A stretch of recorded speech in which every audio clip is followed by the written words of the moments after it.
Hey everybody, welcome back to the Truth Nerd channel. Today we're going to go over a couple of episodes, one from WSO and the other from Planet X News.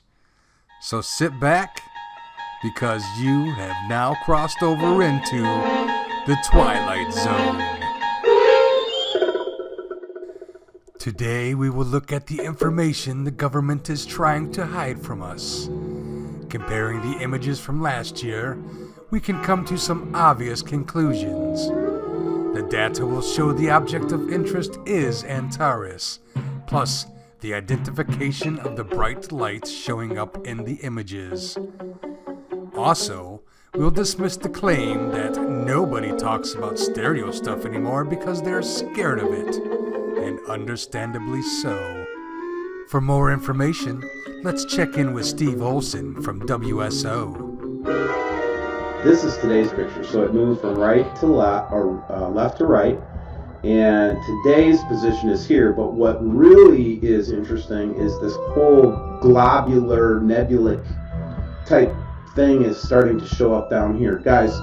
And I'm going to take you to Solar System Scope here next to show you, but just to give you an idea, but this scary looking, Nibiru looking type object, and again, and I'm just sharing my opinion and my sense of urgency about what's going on right now, because I actually got the full troll treatment on this one. I got the most specialized trolls. One of them's named. The whole mission in life is to debunk WSO, and he came out fast and furious with a team of trolls when I started talking about these images, and nobody wants to talk about the stereo stuff anymore because they're scared of it. Understandably so. So let me go ahead and let you see the whole sequence here.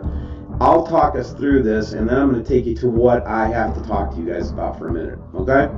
So let's go ahead and do this.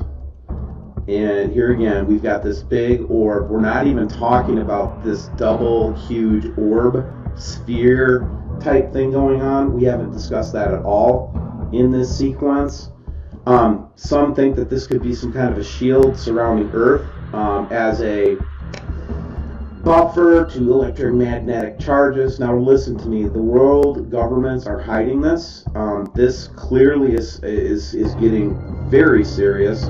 You'll start to see it's going to go really fast here in a second, because they're going to cut out the high resolution here, because they do not want us to see what's coming up from the bottom, okay? They don't want us to see this. We can now examine the globular nebula type thing. Ah, such fancy scientific words. To prove once again for the third time that the star object is Antares, we can use any planetarium type software to see where Antares was last year. First, we will match the images at the beginning of the video against the known location of Antares. Confirmation again that we are dealing with the star Antares as shown in these images from 2016 and 2017. We can now look more closely at the globular object and compare this with last year's images. Look, Paul, it's a globular nebula type thing.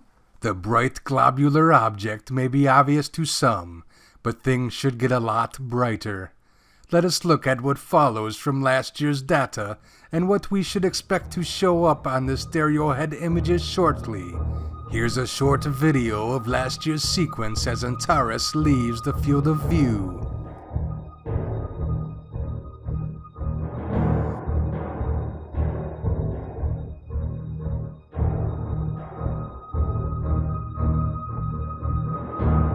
What is the government trying to hide from us? I'll leave you with this clue.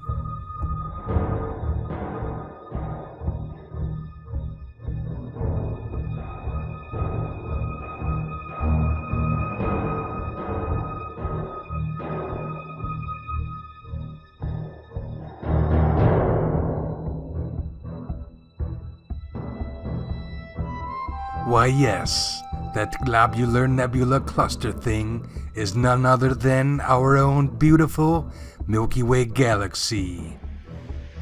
Illuminati confirmed.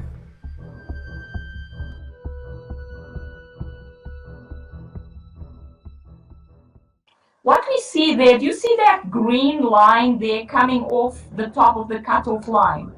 Yes. That looks like an X-ray beam to me.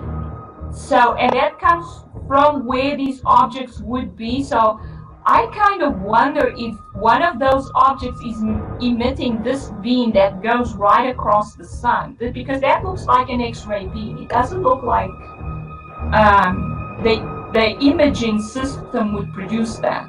Yeah, I was thinking the same thing. Now we will take a look into the cutoff lines on the GOES 13 SXI X-ray images. The frame in question is from May 10th, 1524 UTC time. The frame shows a diagonal line apparently cutting off part of the image. But what is it, really? But the cutoff line appears to be hiding two anomalous objects in part. And these two objects seem to have an effect on the sun's corona.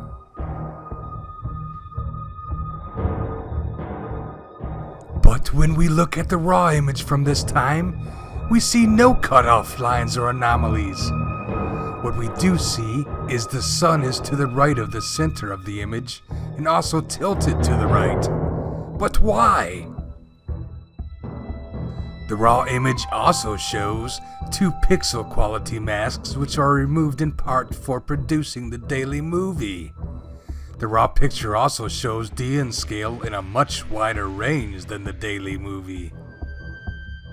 We now look at the original FTS file. We see that the two anomalies are simply the ends of the pixel quality mask. This info we get from the header of the FTS file. Here is the original FTS file showing pixel mask and mask removed. The mask was not completely removed on the far right, hence the anomalies. But we still have to center and rotate the image to align with other images in the production of the daily and weekly movies. We check the header of the original file to get to this info. We need to rotate 22.1 degrees. Rotating the original file, we see that besides the two anomalies left by the pixel mask, we can also see white cutoff lines, which is usually removed. The cutoff line is not a result of anything being hidden. It is simply a result of orientating all of the images to be centered and to have a north-south alignment. The white cutoff line is not new and will probably show up again. The cutting off of the image with or without the white line is simply a result of orientating the image to line up with previous and future images. Nothing is being hidden. But this anomaly does play into the hands of the fear porn pushers. Well, hopefully you had as much fun as I did putting this together. I want to thank Jerry Bell for putting all these graphics together and explanations of what exactly we are seeing on these satellites. Hopefully you learned a couple things, and hopefully you'll come back and join us again. Thanks for watching.